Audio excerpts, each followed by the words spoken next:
Muli may mga nagtatanong sa akin kung bakit Chocopam ang ginagamit kong handle name dito sa YouTube, sa Facebook, at sa iba pa. May dahilan tayo kung bakit.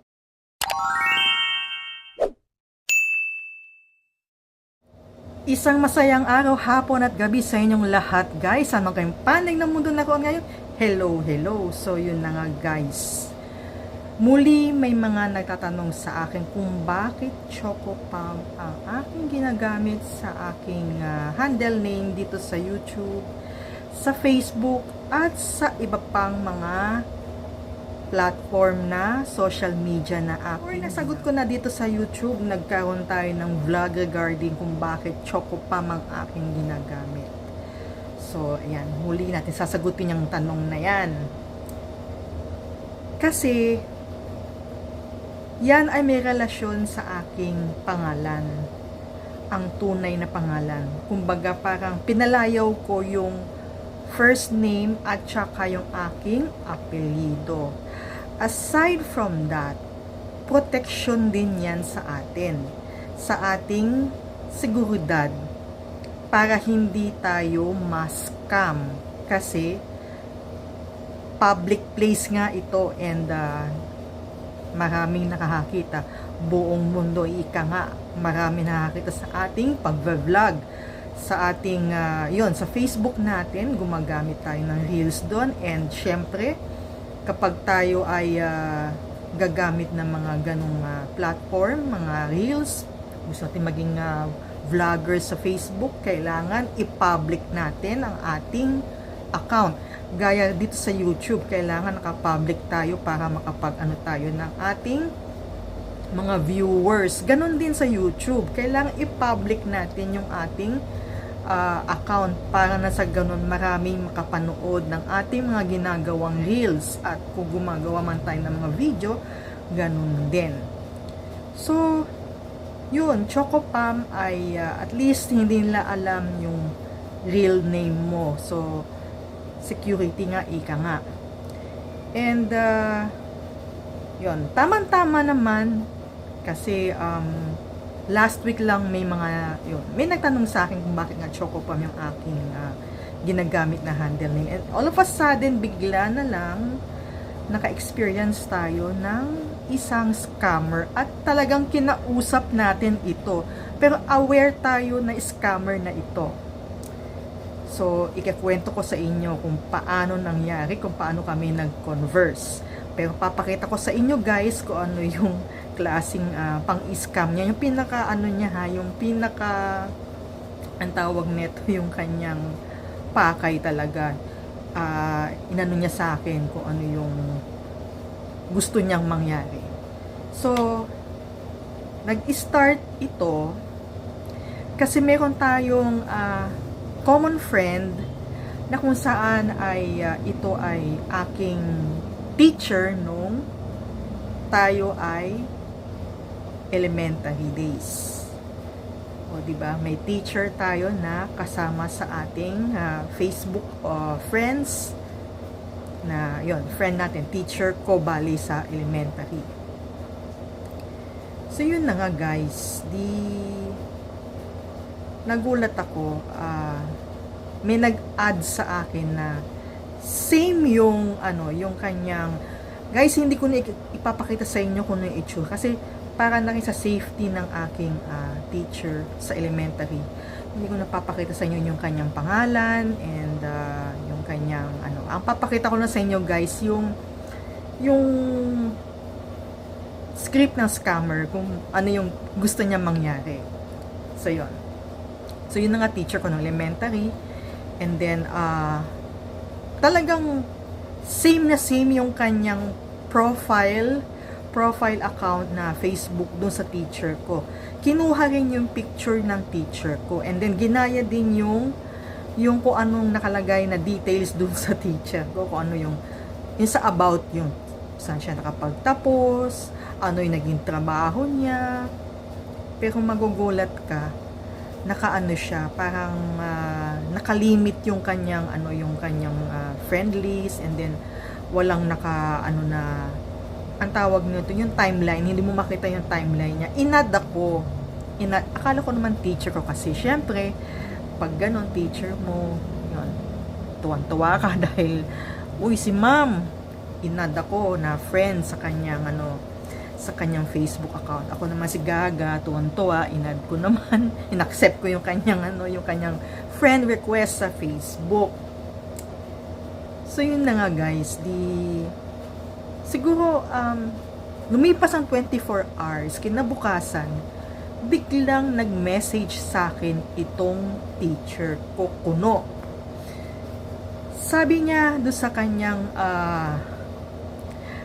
message, kamusta na? How is life treating you nowadays? So yan. Ako naman sumagot ng Tagalog. Pero magugulat ka guys, alam niya yung kamusta ka. Sa bagay, pakiramdam ko kasi na foreigner itong kausap ko. Foreigner. Kasi ang ano lang niya is kumusta ka, then how is life treating you? So ganyan. Sinagot ko. Ako si Gaga, sinagot ko naman ng Tagalog yung sabi ko. Okay naman ako, ma'am. Kaya lang may mga konting pagsubok sa buhay. Ganun. Tapos ako naman, in English ko pa yung dulo ng aking conversation do sa scammer. Sabi ko, how are you? How are you doing nowadays, ma'am? Tapos, nagkwento siya, sabi niya, na masama na nga pakiramdam niya, and then nagdadaan daw siya sa hirap ng buhay. Nasa US daw siya. Nasa US. Nagdadaan siya ng hirap sa buhay sa US, and umaasa daw siya sa USAID ba yun? So, yun. Doon daw siya kumukuha ng mga medicines niya, and then naka-receive daw siya ng 200,000 grant sa USAID na yun for kanyang health or medical needs. And then tinanong niya sa akin, are you aware of USAID, ganon? Ako naman sinagot ko, hindi ako aware sa ganyan. Tapos sabi niya sa akin, in-explain niya sa akin na yun nga na nakakuha siya ng mga free medicines, and then yun nga pera na ganun, worth 200,000, sabi niya ganun, dollars. Nag-iisip ako guys na sasagot ko dun sa scammer na yun. Pinag-iisipan ko ng husto, baka mamaya gusto niyang malaman yung detalye ng tungkol sa akin, at gusto niyang mangyari na mag-react ako dun sa kanyang sinabi para magkaroon siya ng lead na kung nasaan ako, kung anong kinalalagyan ko, kung ano yung trabaho ko, ganon. Tikom ang bibig ko, in short. So dun lang tayo nag-stick dun sa kanyang topic na USAID at doon sa kanya. Tapos yun nga, nag-explain siyang ganyan. Tapos nagdududa na ako. Tapos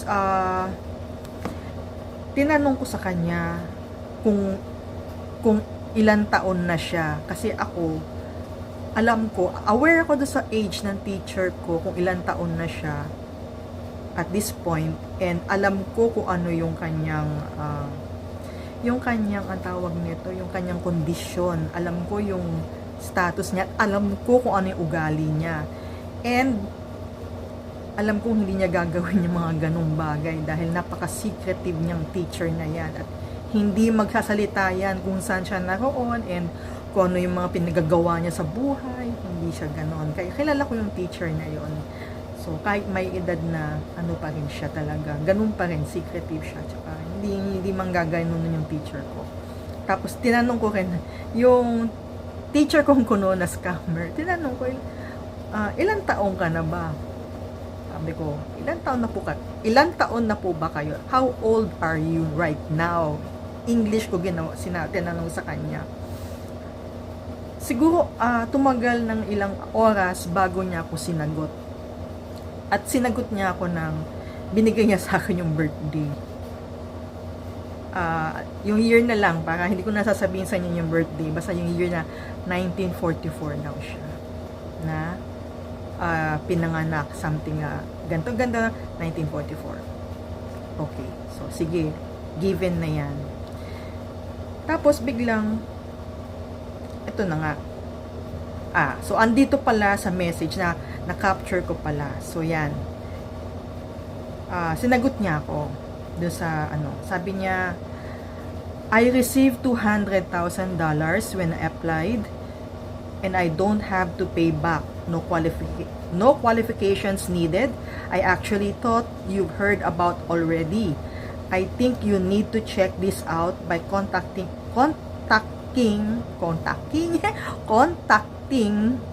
nabubuyoy na ako, they're claiming help desk. Do you know how to do that? Tinanong pa talaga sa akin, alam mo ba kung paano gawin? Tanongin ba sa akin? Tapos sinagot niya nga ako na, ayan, 1940s yung kanyang yung kanyang year, no? Hindi ko nasasabihin yung birthday, no? Tapos doon sa bandang dulo na sinabi niya, do you know how to do that? Nagduda talaga ako. So, ang sinagot ko, guys, why do I need to do that? For what reason?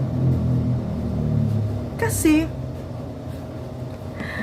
guys, alam naman ninyo na sa Pilipinas tayo. Wala naman tayo dun sa bansa nila. At pakialam ko dyan sa aid na yan.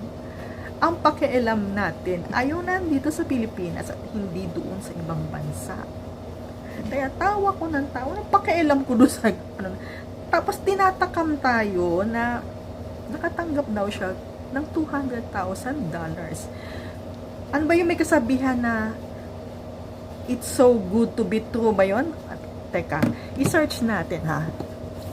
I-search natin. Yung kasabihan. Kasi guys, talagang siguro ewan ko guys. Iniisip niya siguro yung scammer na yon. Teka, hanapin natin yung kasabihan. So good to be. Ayan. Idiom pala yun. Yung yun? Idiom. It is a idiom. Too good to be true, no? So, ibig sabihin, so excellent that it defies belief. So, yun. So, yun nga. Kaduda-duda yung kanyang sinabi na yung $200,000. Magbibigay ba naman ng gobyerno ng Amerika sa bawat isang nag-a-apply for USAID ng $200,000. Wow, that is, I think that is $1 million. Yung pag kinumpute mo yan sa pesos, million na yon, diba? Lalo ngayon sumipa ang dollar ng 58 pesos. So 58 times 200,000, that is 11,600,000. So, magsasayang ba ang gobyerno ng Amerika magbigay sa nag-a-apply ng ganon, ng USAID na bayan, grant bayan o what? So, yun. Nakakatawa talaga guys, no? Tapos, ano ba? Ayan, sinabi ko sa kanya, why do I need to do that? For what reason? May dinuktong ako dun guys. Sabi ko sa kanya, allow me to say this word, my apologies if you will be hurt. Are you a scammer? Yon. So, papakita ko sa inyo guys yung conversation namin at makikita ninyo dyan din na parang nantutuya yung alam mong scammer kasi ayan, may sinabi siya, sinagot niya ako after a few hours, sinagot niya ako, no, I'm not a scam. Tapos sabi niya, I was just thinking you can also benefit from it, no? Tapos yung kanyang ang tawag doon, emoticon, nakaka-insulto na, nakakainis na, Ayan guys, ipapakita ko sa inyo yan, dyan, yan yun, no? Tapos, sinagot ko siya. Kunyari, hindi ako affected doon sa kanyang mga pinagsasabi, no? So, sabi ko, tinanong ko sa kanya para ma-confirm ko sa kanya na yung pagkatao ko ba, kung legit talaga siya, kahit na alam kung scammer siya. So, tinanong ko siya, guys. Do you know my whereabouts? Are you sure you know me? Tapos, sabi ko, when is the first time we've met or you've known me? Alam mo, guys, hindi na siya sumagot. Hindi na sumagot yung scammer na yun. So, yun ang dahilan kung bakit Chocopam ang aking handle name na ginagamit sa YouTube, Facebook, at iba pa. At hindi tayo naglalagay ng ating detalye sa Facebook na kung ano yung mga ating kung saan tayo nag-aral, kung ano yung mga naging work ko, kung ano yung mga affiliates ko. And madalas makikita nyo sa aking mga pinopost kung kayo ay friend ko sa aking Facebook. Hindi ko nilalagay doon yung exact location na kung saan naroon ako kasi maraming mga matang nanonood dyan sa public place ng Facebook, YouTube at iba pa. So yun yung dahilan. And maraming mga sa friends ko, well, hindi na natin papakalaman kung ano yung kagustuhan nila, pero ewan ko, siguro may mga na-experience din sila, pero still kino-continue pa rin nila yung kanilang status na pinapakita nila kung yung mga work experiences nila, and then kung saan yung mga location nila, kung ano nga pinagagawa nila, kung saan sila nakatira, kung ano yung, basta lahat ng yun. Ako, hindi ko gagawin yan dahil for safety reasons. Kasi, yung mga scammer, ginagawa nila ngayon, kung sino mga nasa friend list mo, hahanapin nila yun, and then magbabalat kayo ba tawag doon, o magkukubli sila na kunwari kaibigan mo sila, at kukunin nila yung picture ng kaibigan mo at gagamitin nila. And yun din ang reason kung bakit ang profile picture ko ay hindi yung mukha ko, kasi pwedeng i-save yung picture ninyo sa cellphone or sa computer or desktop, laptop, yan. So, I hope dun sa nagtatanong sa akin, isa sa mga nagtatanong sa akin, yan ang kasagutan ko for safety reasons. Sa bagay, sinagot na kita nung tayo nag-usap, nag-met somewhere, sinagot kita na for security reasons, and nagbigay na ako ng sample ngayon, and nakakatawa dahil pagkatapos mong itanong sa akin yan, biglang nangyari sa akin itong scammer. Naka-encounter tayo ng scammer, and I know na itong scammer na to ay hindi Filipino to, ito isang banyaga na hinuhuli, tinitingnan yung iyong kiliti. And malaking bagay din, guys, na kasi sa pang-araw-araw ng buhay ay parati tayong nagdadasal upang gabayan tayo ng ating Panginoon sa pang-araw-araw na ating ginagawa sa ating mga buhay, sa pakikisalamuha sa mga tao, sa mga gawa natin, at kung saan man tayo pupunta, humingi tayo ng tulong sa Kanya, guidance and security, na sa ganun ay makauwi tayo ng safe and sound sa ating tahanan. At hindi lang yun, of course, patuloy pa rin tayong humingi ng gabay, tulong kay Lord, na sa ganun na ingatan tayo sa pang-araw-araw natin na buhay. So yan, guys, kayo naman, ano ba yung mga experience ninyo na mga ganyan na mga scam? Kasi ako, hindi lang ito once nangyari sa akin maraming mga naka-encounter na sinusubukan na scam ka sa through messenger. Talagang, sa bagay, hindi lang naman ito, one form lang naman ito. Meron din yung may mga naghahanap pa babae, mapalalaki ng relasyon. And then, kapag naging, kumbaga, magaan na yung loob sa bawat isa, diyan na pumapasok ang pag-i-scam. Kung kailan napaibig ka na, i-scamming ka niya, and then, pag nalaman niya na may ipon ka, pag nalaman niya na may mga ari-ariang ka, yan, diyan ka titirahin ngayon ng scammer. At yung weakness point nyo, pinaka weakest point niyo, doon ka titirahin. At masakit kapag halimbawa natira ka sa weakest point mo, nakuha na yung mga ari-arian mo, yung mga kung ano meron ka, kumbaga nakuha na niya, and then isang nagising ka, ay wala na yung aking pera, wala na yung aking bahay, wala na yung yun yung pinakamasakit na pangyayari. Kumbaga parang lumilipad ka ng matayog na masarap ang lipad mo, feeling cloud nine, and all of a sudden biglang nabangga ka at nahulog ka sa lupa at na-realize mo na nangyari na yung pang-scam.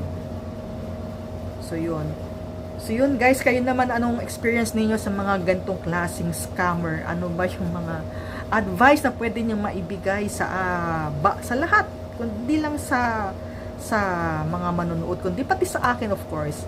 Ano ba yung mga advice na pwede nyo ibigay sa akin regarding scamming? Ano ba yung magandang ano yung mga style ninyo para safe tayo sa Facebook natin? Ano yung mga dapat gawin? And kung kayo man ay mga digital creator ng Facebook, ano may magandang advice na pwede nyo maibigay at paano ba ma-secure yung inyong mga accounts sa Facebook and at sa iba, sa TikTok at kung ano man yung mga inyong mga social media accounts na yan. Kasi rampant ang mga scammer. Pwede sa TikTok mangyari, kung may account ka rin sa Shopee or sa Lazada at ikaw ay nag-online selling, pwede ka rin tirahin doon na scammer. Gagamitin yung iyong weakest point at hindi mo alam na isang araw na naloko ka ng scammer. So ano ba yung mga advices at tips na pwede nyong maibigay sa amin, sa ating lahat, na sa ganun ay magkaroon ng awareness ng pang-scam ng mga ito. Ano ba yung mga awareness na yan na pwede natin matutunan? Papahaba na yung ating kwento, guys. Nakakagigil kasi mga gantong klaseng tao, hindi malaman paano manloko ng kapwa nila, no? So talagang mga gantong tao ay hangal lang kanilang bituka. Tama ba? Halang o hangal, halang, whatever, basta maitim ang budhi, walang tawag nito, walang kinikilalang Diyos na kinakatakutan sa ginagawa nila. Hindi natin alam kung itong taong ito ay malaki at bata pa at masigla, hindi man lang gumawa ng tama na magtrabaho, ba't kailangan manloko ng kapwa para, ay nako, nakakagigil talaga guys sa mga gantong klaseng tao. So yan guys, maraming sa tama na nga ito. Maraming salamat sa inyong lahat. At dun sa mga first timers at napadaan lang, please don't forget to subscribe and pakiclick na rin yung notification bell. At yun, yung like button, pakiclick na rin. And pwede kayo mag-iwan na inyong comments sa comment section below. So yan, once again, thank you very much. Always stay safe and God bless. So until the next time we meet, see you. Bye-bye.